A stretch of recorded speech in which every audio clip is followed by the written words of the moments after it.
Satu pertanyaan yang tidak perlu ditanyakan. Siapakah yang menjaga kubur Yesus? Siapakah yang menjaga kubur Yesus?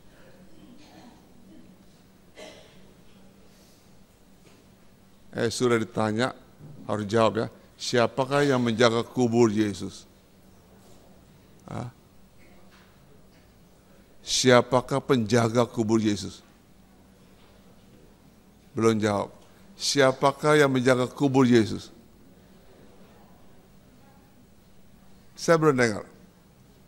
Siapakah yang menjaga kubur Yesus?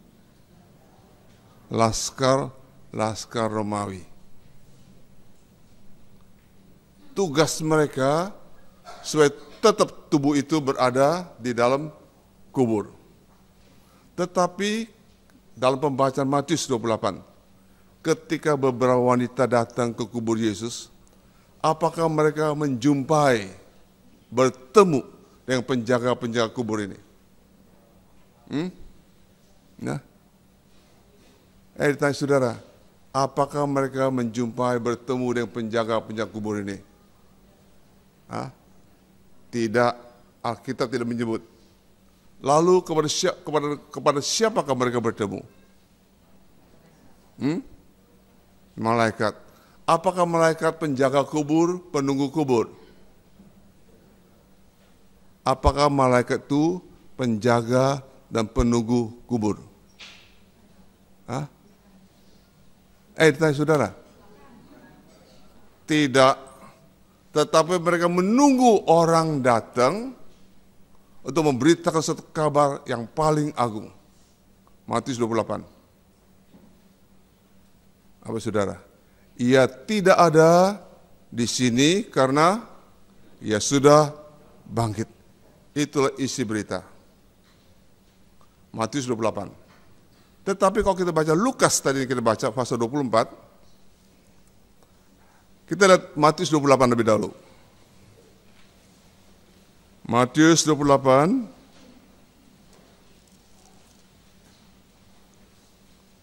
ayat yang kedua.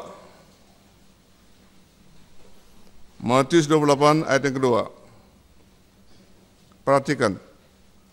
Maka terjadilah gempa bumi yang hebat sebab seorang malaikat Tuhan turun dari langit dan datang ke batu itu dan menggulingkannya lalu duduk di atas batu itu. Seorang malaikat Tuhan duduk di atas batu itu menunggu orang datang memberitakan ya tidak ada di sini. Jelas. Ini Matius 28. Kalau kita baca Lukas 24,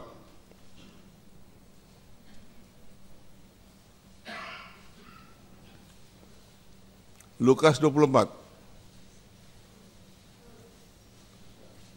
ayat yang keempat. Lukas 24 ayat yang keempat. Saya baca. Sementara mereka berdiri termangu-mangu karena hal itu, tiba-tiba ada dua orang berdiri dekat mereka memakai pakaian yang berkilau-kilau. Dua orang berdiri, sang malaikat duduk. Lalu apakah yang diberitakan oleh dua orang ini? Ayat 5. Mereka sangat ketakutan, menundukkan kepala, tetapi kedua orang itu berkata kepada mereka, mengapa kau mencari dia yang hidup di antara orang mati? Ia tidak ada di sini. Jelas. Isi beritanya sama enggak, saudara? Isi beritanya sama enggak? Isi beritanya sama enggak? Sama. Matius 24, ya tidak ada di sini karena dia sudah bangkit. Lukas, mengapa kau mencari dia yang hidup di antara yang mati? Sebab ya tidak ada di sini. Bedanya apa? Subjeknya beda. Nah ini menjadi PR saudara. Mengapa Matius sebutkan seorang malaikat duduk di atas batu itu? Dalam Lukas, dua orang berdiri. Ini PR saudara untuk Paskah tahun ini. Ya, PR saudara untuk Paskah tahun ini, bandingkan Matius 28 dengan Lukas 24.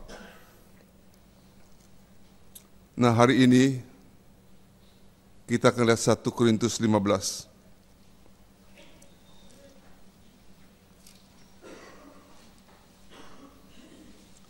ayat 12 sampai ayat yang ke-19.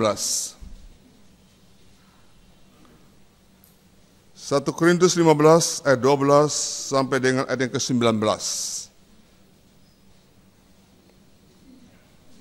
Saya baca ayat yang ke-12, saudara wanita baca ayat yang ke-13, saudara pria baca ayat yang ke-14. Seterusnya silih berganti. Saya mulai. Jadi bila mana kami beritakan bahwa Kristus dibangkitkan dari antara mati, bagaimana mungkin ada di antara kamu yang mengatakan bahwa tidak ada kebangkitan orang mati? Wanita.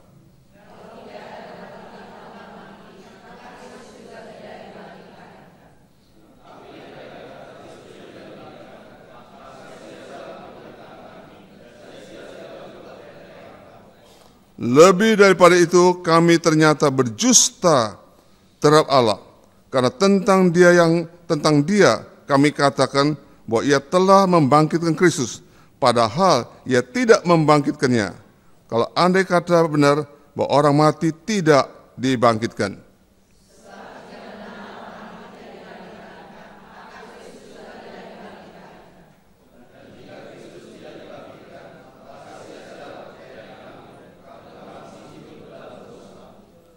Demikianlah binasa juga. Sudah pernah? Udah.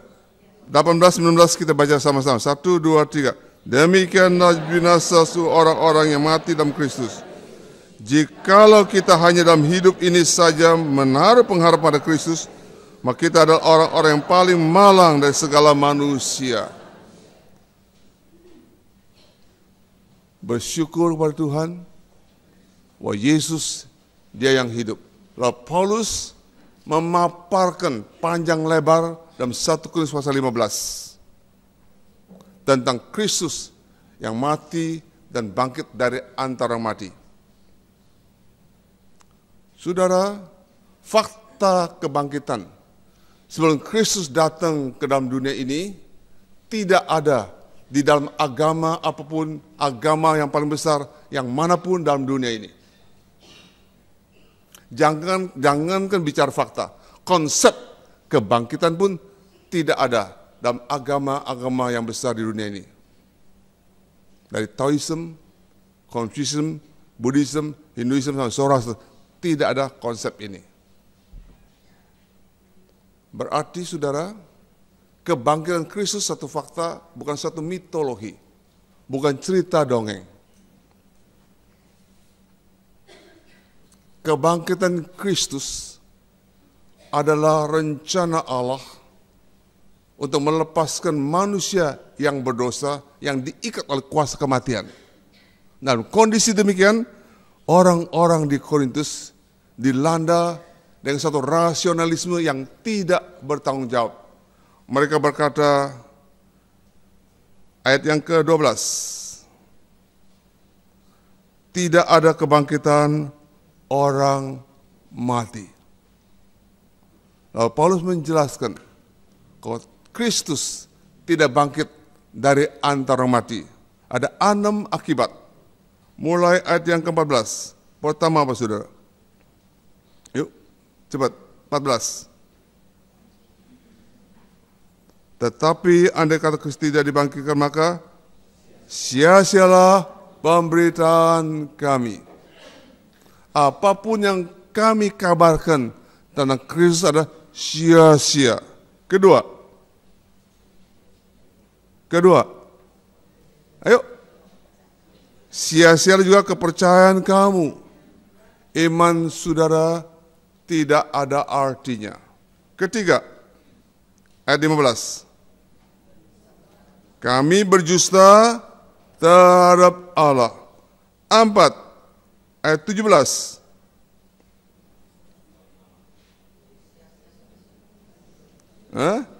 Kamu masih hidup dalam dosa. Tidak ada pengampunan dosa, tidak ada penebusan dosa. 5, ayat 18. Ayo, 18. Tidak ada keselamatan. Tidak ada hidup yang kekal. 6, ayat 19.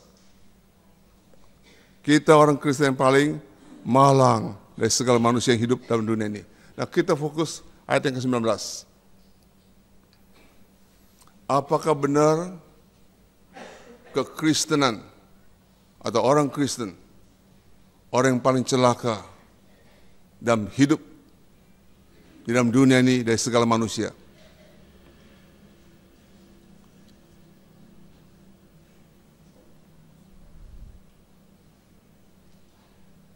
Saudara, kebangkitan Kristus bukanlah satu kepercayaan yang dipaksakan oleh karena kita perlu konsep ini, bukan.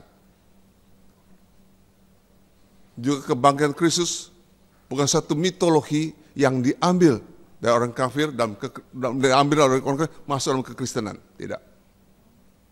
Kebangkitan Kristus bukan satu kemauan manusia yang ingin menerobos kematian untuk mengalahkan kematian, tidak. Kebangkitan Kristus itu rencana Allah dari kekal sampai kekal sebelum dunia diciptakan. Lalu Paulus dia menjelaskan dengan panjang lebar ketika dia bicarakan Injil dan 1 Korintus pasal 15 ayat yang ketiga, kita baca.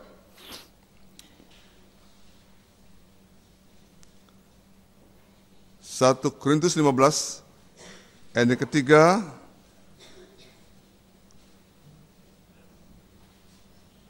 ayat yang keempat, 1 Korintus 15 ayat 3 dan 4. Mari 1, 2, 3. Sebab yang sangat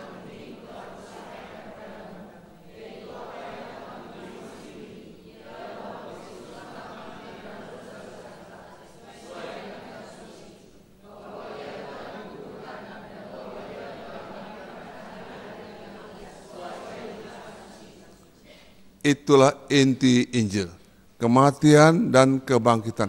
Perhatikan kata ini, apa yang telah kuterima, ya, apa yang telah kuterima sendiri.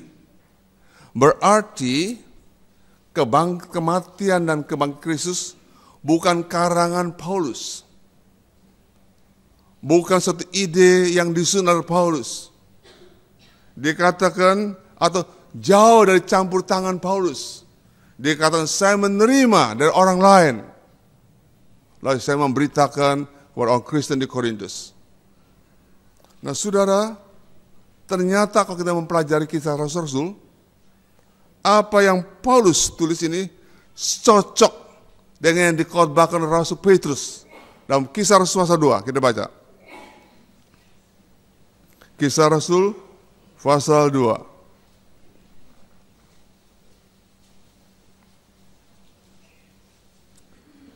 Ayat 23 dan 24.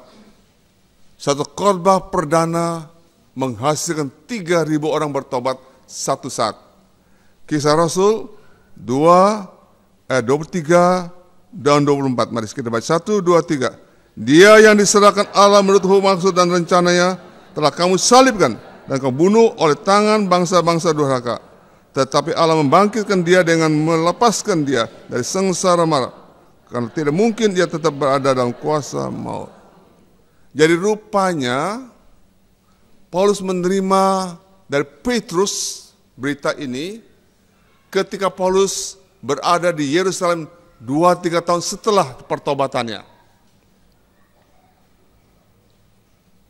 So, itu Paulus katakan, aku terima, aku sampaikan kepada kamu orang Kristen. Berarti di sini kita lihat keaslian daripada Injil. Dikhotbahkan oleh para rasul dan diterima oleh setiap orang Kristen pada masa itu. Nah, setelah kita mengenal keaslian Injil itu, keaslian berita kematian dan kebangkitan Tuhan, lalu Paulus bicarakan inti, isi daripada berita itu. Ayat 3 dan 4. Sudah perhatikan. Paulus mencantumkan 4 perkara, 4 peristiwa. Pertama, saudara, ayat 3. Kristus telah mati karena dosa kita sesuai dengan kitab suci. Kristus telah mati, berarti satu peristiwa sejarah. Signifikansinya penyelamatan, keselamatan bagi manusia. Sesuai dengan apa yang dikatakan oleh Alkitab. Kedua, berita apa, saudara? Ayat 4. Dikuburkan, tapi tidak ada keterangan penjelasan yang lebih rinci. 3. Yuk, ayat 4. Dibangkitkan. Dibangkitkan. Ini pekerjaan ilahi. Bukan dia bangkit, tapi dibangkitkan. Peristiwa sejarah pada hari yang ke-3. Sesuai dengan apa yang dinubuatkan dalam Alkitab. 4. Ayat 5. Ia menampakkan diri. 4 peristiwa. Kematian, penguburan, kebangkitan, penampakan diri. Lalu Paulus menjelaskan bukti penampakan diri. Dia jelaskan dalam ayat 5 sampai dengan ayat yang ke-8. Ada 6 kali penampakan. 3 kali secara individu, secara pribadi. Kepada Petrus, ayat yang ke-5. Lalu ayat yang ke-7 kepada Yakobus. 3 kepada Paulus sendiri.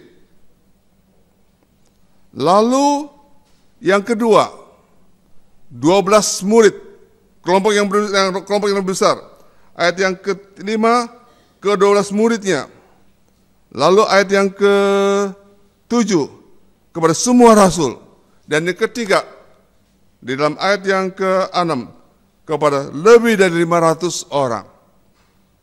Jelas.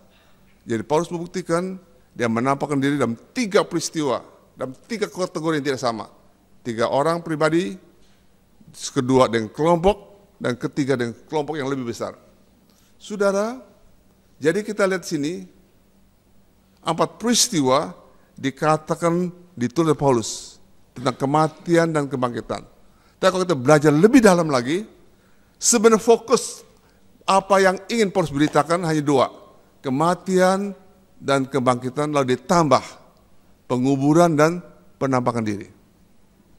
Mengapa Paulus menambahkan 2 perkara ini? Untuk membuktikan kesejarahan tentang peristiwa kematian dan kebangkitan Tuhan.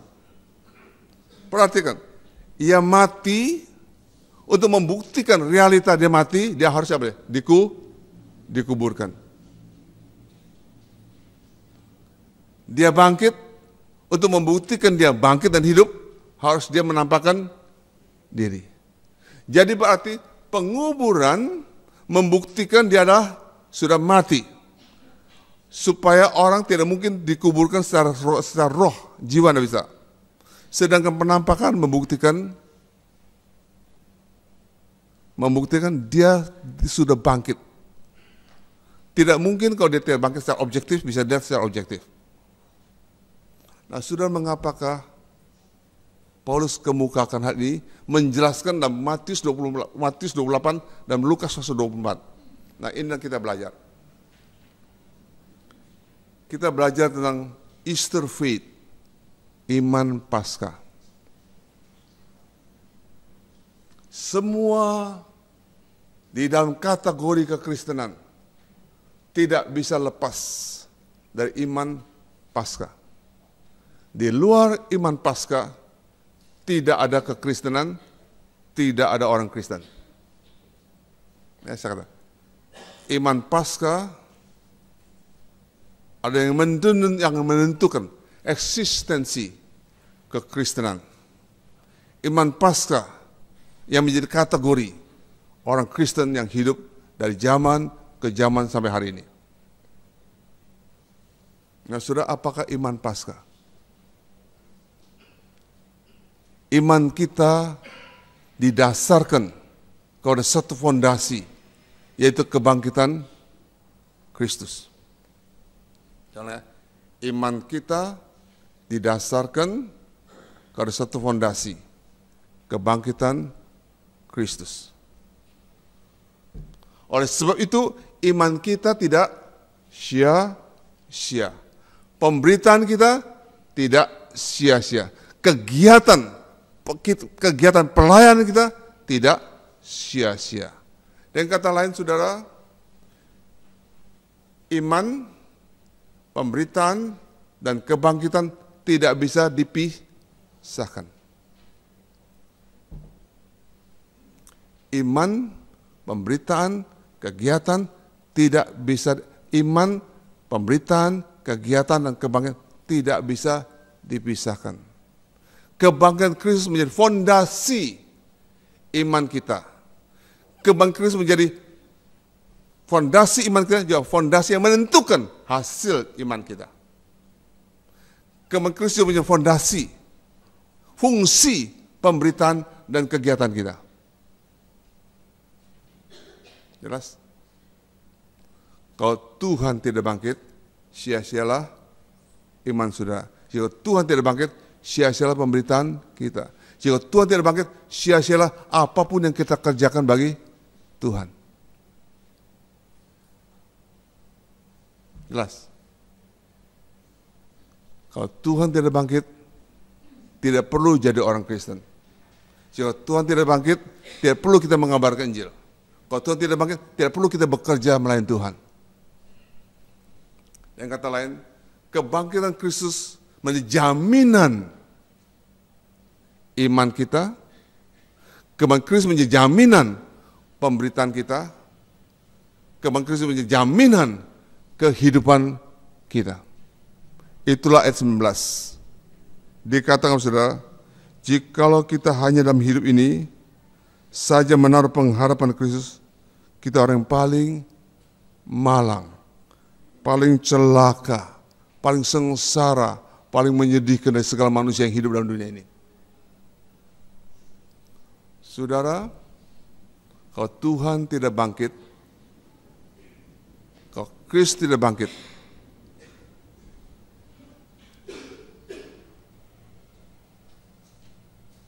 saya bisa katakan, kalau Tuhan tidak bangkit, kita mengikut Tuhan tidak ada hasilnya.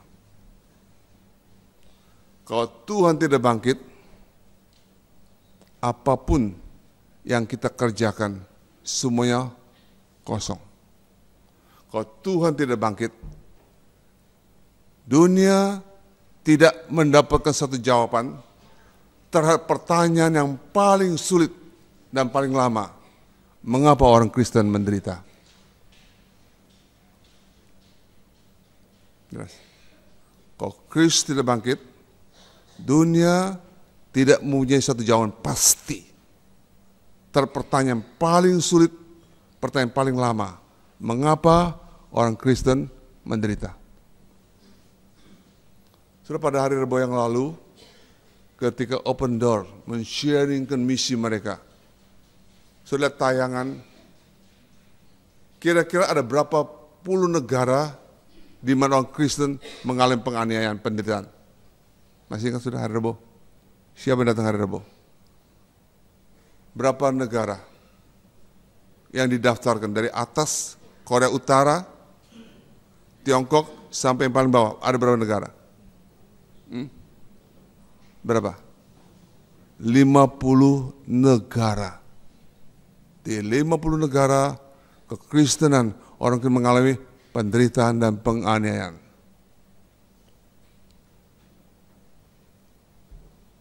Kita tanya, mengapakah orang Kristen menderita?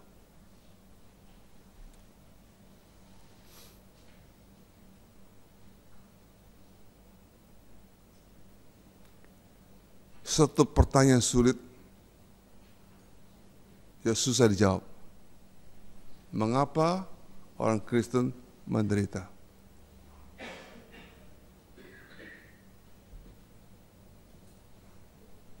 Ditanya saudara, mengapa menderita?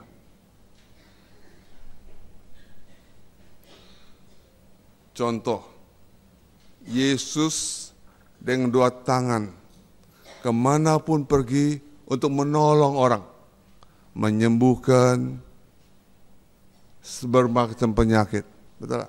Tapi 2 tangan dipakukan, betul? Yesus dengan 2 kaki, kemanapun pergi mengabarkan kabar baik, 2 kaki disalibkan, ditusuk. Yesus dengan hati yang penuh cinta kasih, ingin memeluk semua manusia datang kepada-Nya. Hatinya ditusuk. Kita bertanya, di manakah keadilan? Di manakah kebenaran? Di mana kuasa Tuhan? Di mana penyertaan Tuhan? Di mana berkat Tuhan? Dunia sudah kehilangan norma nilai tentang hidup manusia. Semuanya terbalik. Di manakah jawaban terhadap pertanyaan itu? Kalau Tuhan kita, seorang yang sebaik begitu, matinya begitu apa? Mati begitu mengenaskan, apalagi saudara saya. Betul. Kalau orang sebaik Yesus, matinya begitu mengerikan, apalagi saudara, apalagi saya. Di manakah jawabannya? Di manakah jawabannya? Dia bangkit. Iman kita tidak sia-sia, pemberitaan kita tidak sia-sia, kegiatan kita tidak sia-sia, dan hidup kita tidak sia-sia. Saudara, kita hanya belajar satu perkara. Mengapa kita orang Kristen bukan orang yang paling malang, tapi orang yang paling berpengharapan dalam dunia ini untuk menjalani hidup dalam dunia ini? Hanya satu. Easter faith, iman Paskah, berarti seorang Kristen berjalan dengan Dia dan Dia ada dalam pergumulan hidup kita. A Christian to journey with Him and one who with us in our struggle. Berarti saudara, we are not alone. Kita tidak sendirian. Ada film Home Alone. Cerita apa saudara Home Alone? Apa saudara cerita Home Alone? Anak kecil apa? Tinggal di rumah apa kita home alone? Apa kita hidup sendirian? Live alone, hidup sendirian. We are not alone. We do not journey alone. Kita tidak menempuh jalan seorang diri. Dari mana kita tahu? Matius 28 ayat 20, apa saudara katakan? Matius 28 ayat 20. Matius 28 ayat 20, apa saudara? Matius 28 ayat 20, apa saudara? Janji yang tidak pernah tidak dipenuhi. Janji apa saudara? Matius 28 ayat 20.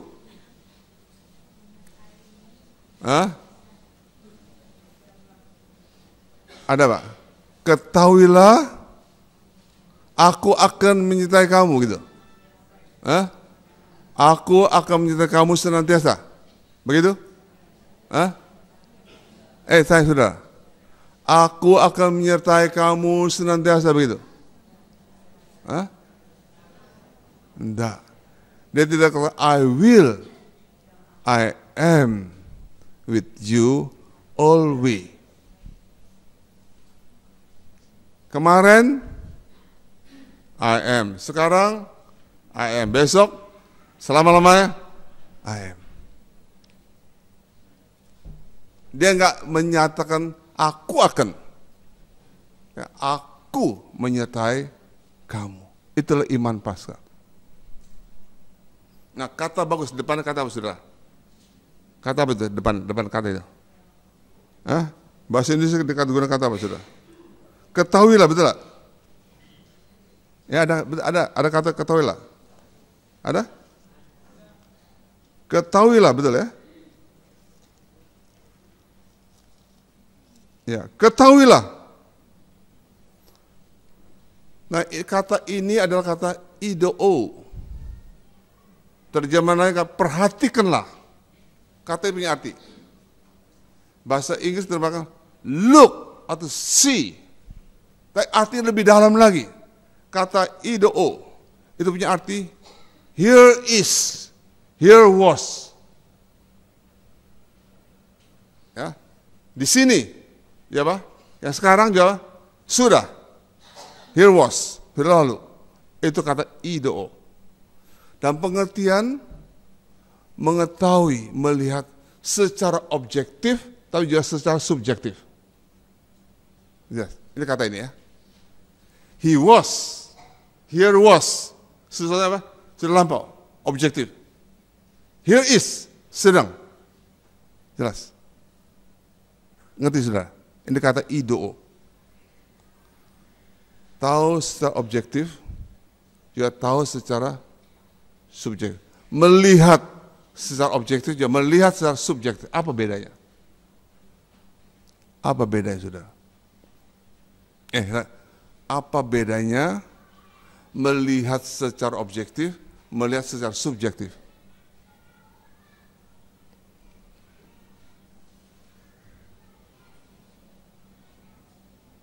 Saudara. Saya ambil contoh. Mungkin sebelum saya ambil contoh, saya tak dulu apa bedanya.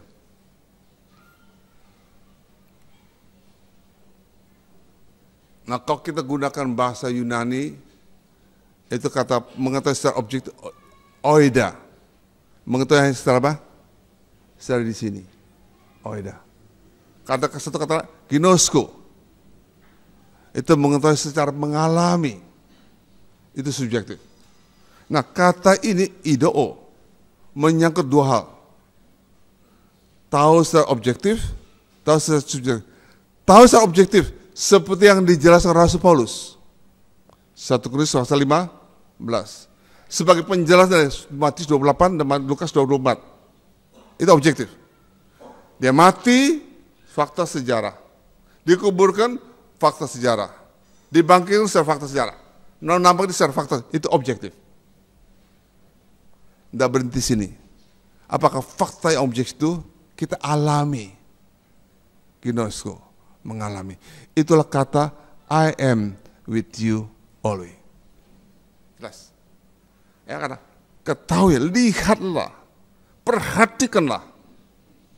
Aku yang sudah bangkit, suatu fakta sejarah, sekarang aku yang sudah bangkit, ada bersama dengan kamu. Jelas. Nah, ambil contoh. Siapakah pendiri gereja kita? Siapakah pendiri gereja kita, saudara? Siapakah pendiri gereja kita? Siapakah pendiri gereja kita? Siapakah pendiri gereja Ling Liang? Bok Si Chow Sekuang. Kalau seandainya Bok Si Chow Sekuang mau ikut merayakan Paskah bersama dengan saudara, mau enggak? Mau enggak? Kalau Bok Si Chow Sekuang mau ikut rayakan Paskah bersama kita, mau saudara, mau enggak? Kenapa nggak mau? Yang mati maupun nggak bisa. Yang hidup pun nggak mau disetel orang mati kan? Tapi kalau Bok Si Chow Cube, tahu Bok Si Chow Cube? Di mana saudara? Masih di Amerika. Mau ikut Paskah bersama saudara, mau enggak saudara? Kenapa mau? Kan dia masih hidup. Jelas. Saya tanya, bisakah orang mati berkata, aku menyertai kamu? Bisa enggak? Bisakah orang mati berkata, aku menyertai kamu? Orang mati bisa enggak berkata, aku menyertai kamu? Tidak bisa. Hanya yang hidup berhak dan punya kuasa mengatakan, aku menyertai kamu. Saudara, yakinkah saudara Tuhan menyertai saudara?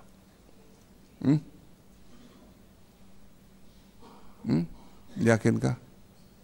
Yakinkah Tuhan menyertai saudara? Yakin? Sampai di mana keyakinan saudara? Sampai di manakah keyakinan saudara?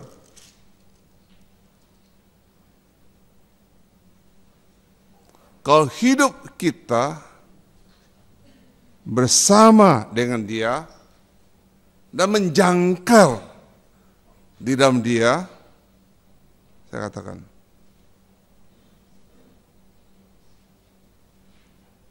hiduplah dalam pengharapan ini. Kalau hidup kita bersama dengan Dia dan menjangkar dalam Dia yang hidup, hiduplah dalam pengharapan ini. Sudah seorang filsuf Prancis yang bernama Gabriel Marshall, dia kata satu kalimat, kutukan yang besar dan masyarakat modern adalah our absence of hoping. Kita tidak ya kehilangan pengharapan. Kutukan yang besar dalam hidup manusia ketika manusia kehilangan pengharapan. Apakah itu pengharapan?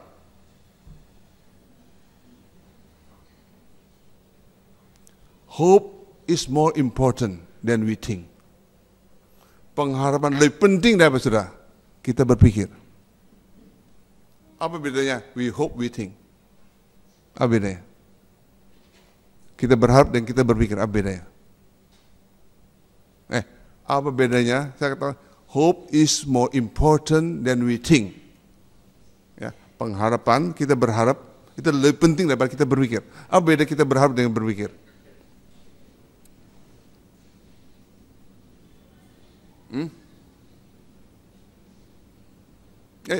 Apakah bedanya saya berharap dan saya berpikir?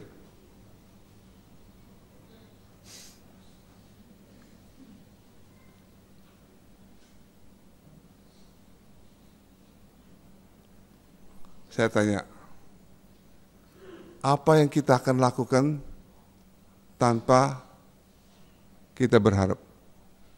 What will we do without hope? Apa yang kita lakukan? Apa yang kita akan lakukan tanpa harapan?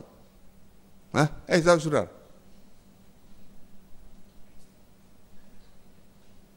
Apakah yang kita akan lakukan tanpa harapan itu? Kita tidak bisa buat apa-apa. Pertanyaan berikut. What will we be without hope? Apakah jadi kita ini tanpa berharap? Suruh mau jadi apa? Suruh mau jadi apa? Suruh mau jadi apa? Orang Kristen mau jadi apa, saudara?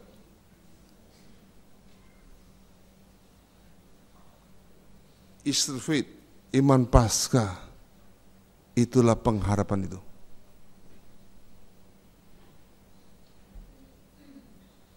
Saudara, iman Paskah memberikan satu kekuatan kuasa yang tetap, yang tidak pernah berubah. Karena dia hidup, dia berkata, aku bersama engkau. Sampai di manakah keyakinan saudara? Dia yang hidup, sedang hidup dalam diri kita, bersama kita dan mengawasi hidup kita. Sampai di mana sudah yakin akan keyakinan ini? Yakinkah Tuhan hidup dalam hidup saudara? Yakin enggak? Yakin? Yakinkah saudara Tuhan yang hidup, dia hidup bersama dengan saudara? Yakin? Yakin? Benar yakin? Yakin benar saudara? Benar? Nah, sering kali saya bertanya, saya suka berdoa, Tuhan sertai saya kan? Betul? Tuhan sertai kami kan? Sering kali kita berdoa, Tuhan minta Tuhan menyertai kita. Sering berdoa begitu lah saudara? Sering berdoa begitu lah saudara? Sering? Sering. Artinya nggak yakin kan?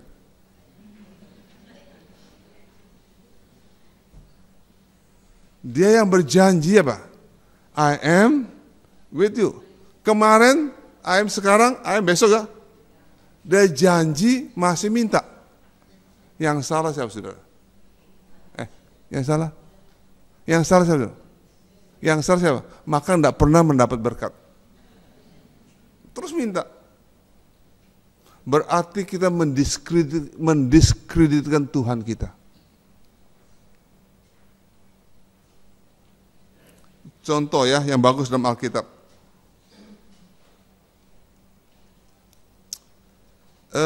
Injil Markus pasal 4 sebagai ilustrasi. Markus pasal 4.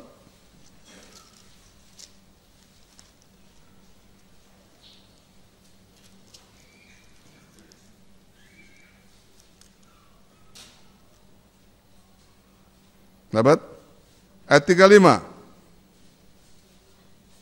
Ayat 35. Dapat? Markus 4 ayat 35. Kita baca. 1 dapat? 1, 2, 3.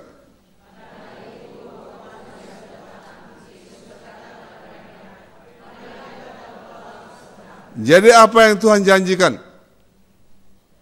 Ayat yang kelima. Apa yang Tuhan janjikan?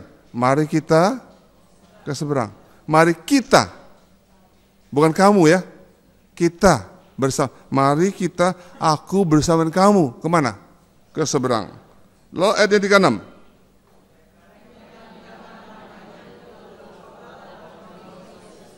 36. Jadi balauza, Tuhan bersama dengan mereka. Jelas.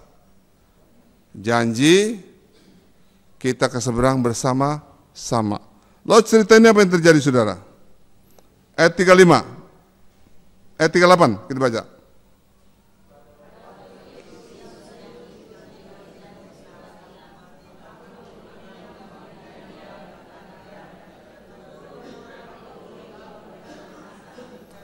Nah ceritanya ketika nyebrang ada apa? Ada apa? Angin ombak luar biasa. Yesus sedang apa saudara? Kenapa tidur? Capek pertama, apalagi sudah? Sangat capek apa saudara? Hah? Ngantuk, apalagi saudara? Hah? Dia yakin apa saudara? Bapaknya tidak pernah tinggalkan dia. Dia yakin bapaknya tetap menyertai dia. Jelas. Bukan soal ngantuk, capek. Yakin dia ke seberang bersama Bapak menyertai dia. Jelas. Tapi ternyata apa yang terjadi murid-muridnya? Dia kata, murid-murid berkata, saudara, guru tidak peduli kalau siapa? Siapa binasa? Kita. Siapa kita nih? Ini kalimat yang kurang ajar ya. Mau binasa ngajak-ngajak Tuhan Yesus lagi. Jelas. Maksudnya kami jangan urusin Tuhan. Tuhan dia sering tidur, tatap ke seberang kan. Nah saya tanya saudara, satu pertanyaan. Kalau seandainya kapal itu, perahu itu tenggelam ya, tetap ke seberang nggak saudara? Kalau perahu itu betul tenggelam, apakah mereka tetap ke seberang? Ke seberang nggak saudara? Ke seberang nggak saudara? Ada bilang enggak. Jadi kalau kapal itu betul tenggelam, tetap ke seberang nggak saudara? Ke seberang nggak? Tetap ke seberang. Tapi pengalaman yang luar biasa. Tenggelam bersama Tuhan, tetap ke seberang. Itu pengalaman. Tapi sudah tenggelam nggak saudara kapalnya? Enggak. Karena Tuhan di sana. Maka Tuhan katakan saudara, ayat yang ke-43, mengapa kamu tidak Nah itulah saudara saya. Yakin tapi kurang dan tidak yakin Tuhan bersama. Jelas saudara? Iman Paskah. Ada saudara, dia yang hidup bersama dengan kita. Nah so itu dalam 1 Korintus pasal 15, kesimpulan Paulus berkata saudara, 1 Korintus pasal 15, apa kesimpulan Rasul Paulus? 1 Korintus 15 ayat 58, ayat yang terakhir. Inilah 1 Korintus 15 ayat 58, kita baca, 1, 2, 3.